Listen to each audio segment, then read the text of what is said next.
Ang susunod pong katanungan kaibigan dyan ay tungkol po sa Bulkan Bulusan.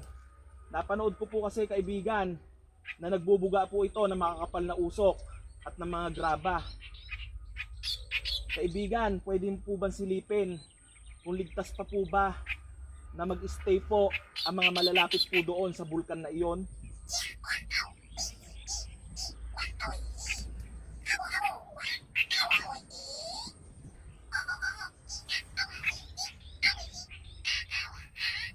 Maraming salamat po kaibigan dyan. Ayan po mga tol, sa mga taga Bicol po at malapit sa Bulkan Bulusan, ang sabi po ng ating pong kaibigan na si kaibigan dyan, mas maganda daw po kung mag-iingat po kayo at lalayo muna sa malapit po sa bulkan na ito.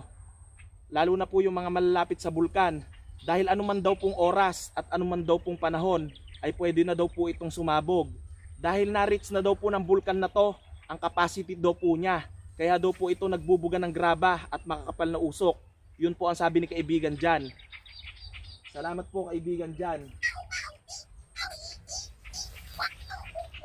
Totoo po kaibigan, salamat po. Ngunit sa nasa taas pa rin daw po ang pagpapasya kung kailan daw po ito mangyayari. Pero base daw po sa nakikita ni kaibigan dyan ay anumang oras pwede na daw po itong sumabog. Dahil nga daw po na-reach na daw po ng bulkan ang kanya pong capacity. Ibig sabihin mga tol, talaga po pala yung bulkan na to ay na-reach na po yung kanyang capacity.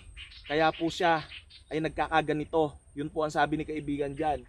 Salamat po kaibigan dyan. Ang susunod ko naman pong katanungan ay tungkol po sa pinapatanong po ng atin pong kaibigan na nanonood na nasa Taiwan. Nangangamba daw po kasi sila doong kaibigan dahil nagkaroon daw po ng tensyon ang Taiwan at China. Pwede nyo po bang silipin kung ano po ang posibilidad na mangyari sa dalawang bansa na ito kaibigan dyan?